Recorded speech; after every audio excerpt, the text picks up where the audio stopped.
Hey, Sean, great to be back with you. You've hit the nail on the head. This is 4 years of a porous border under Biden that led in 15 million illegal immigrants, to include narco-terrorists, to include known and suspected terrorists from other organizations, which just, if we go back to just after 9/11, this would not stand. No one would stand for that. And these gentlemen that were here today in the hearing from ICE and CBP and USCIS, they did a tremendous job. I'm confident in their leadership. These are gentlemen that have a career in law enforcement and military that have spanned multiple administrations in their positions, and they were poised and professional. And we, on the Republican side, we did everything we could to show the support, to be grateful what the Trump administration has done and what they were doing to secure our border, enforce federal immigration laws, and keep dangerous criminals off our streets. All right, so the hearing goes down. How many hundreds of thousands of people have hardened criminals have been deported? Because if you listen to fake news CBS, they've been out there saying, oh, it's only 14%. That's not true at all. It's closer to 70%, isn't it? That's right. And, a couple of the questions that I asked today that I wanted to hone in on is, we've got federal law enforcement working with the state in Memphis, not in my district, but it's a great example in Tennessee of federal law enforcement working alongside Governor Lee, who's done a fantastic job, outstanding leadership. And that partnership, they've worked together. The Memphis Safe Task Force has arrested over 6,000 people. And that collaboration and cooperation is a prime example of how ICE and other federal agencies can and should work with states that support them and to get this really critical mission done to support our country, protect our communities. And I was very pleased by the answer to that question about what else can law enforcement do? What are other successful partnerships? And Director Lyons mentioned Florida and Oklahoma and Louisiana as great examples of when states cooperate with the federal government and locals cooperate. No sanctuary cities, and we can talk more about that, but when they cooperate, we're able to get this mission done and continue to deport criminals who are, to your point, over 70% with criminal records, violent, dangerous criminals. Well, this is the most frustrating thing. They caused this problem. They are exacerbating this problem. Their rhetoric is putting law enforcement, their lives in jeopardy. I find their rhetoric insightful, beyond insulting. The insult aspect of it is, I guess, the least significant. However, it's insightful and it's also dehumanizing. And then you have these groups and the funding. What can you tell us about the funding that's gone on behind the scenes for these groups? Well, let me start by that for your first point, Sean, because you're spot on with this. This rhetoric is incredibly harmful.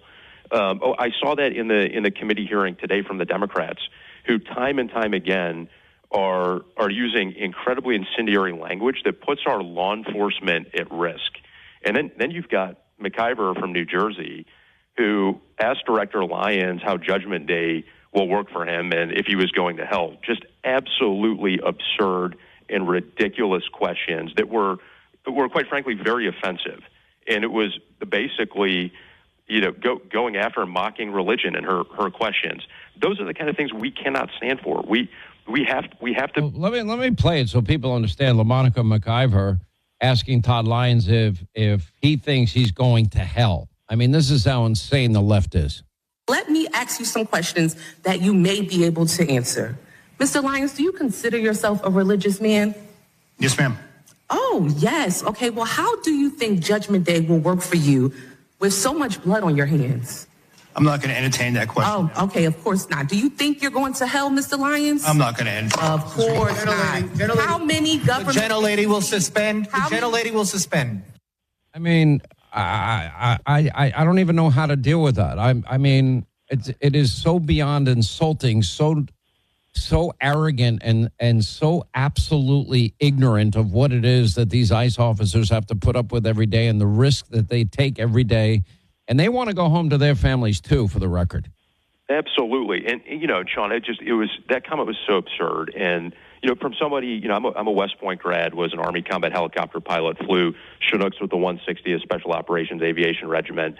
someone who wants to get in here now 2 months in Congress and work to get things done and advance meaningful policy to protect our country. Those kind of things have no place in this building. They have no place in the rhetoric. It damages all of the things that are being worked on, and it puts to your point, it puts ICE and law enforcement at risk, and we just cannot do that. So what's going to happen? Are they going to try to defund ICE in the next week? Well, I think so. I think I know those negotiations are going on right now, and and this is I say let them take that stand. Let them be the party of defund, dismantle, no bail, reimagine the police, and defund ICE. Let them be that party. Good luck running on re-election. Well, I think there's a lot of truth to that. Where we're gonna have the Save America Act come into the floor, so that we have IDs required when you register to vote, so that we have IDs in federal elections when you vote. Just common sense things that are good for our republic, for our democracy, things that we have to get done. And I'll be surprised if there are a lot of Democrats supporting it, and they're common sense solutions. So I'm eager to bring that to a vote and see how that happens. To your point, I think on a point here too, Sean, of getting things done. In the hearing today, one of my colleagues, Biggs from South Carolina, she mentioned her Mobilizing Against Sanctuary Cities Act, which is really smart. It's if you're going to support sanctuary cities and you're not going to support these legal law enforcement operations, and you're not going to get federal funding. And it's a smart thing to do, because these sanctuary cities and these policies that prevent ICE also put federal, local, state law enforcement in greater jeopardy as well. Well said. Appreciate your time. Thanks for being with us. Thanks for your hard work. These guys needed support today. I can't believe what they had to put up with. Anyway, Congressman Matt Van Epps of Tennessee, thank you. When we come back, we'll hit the phones.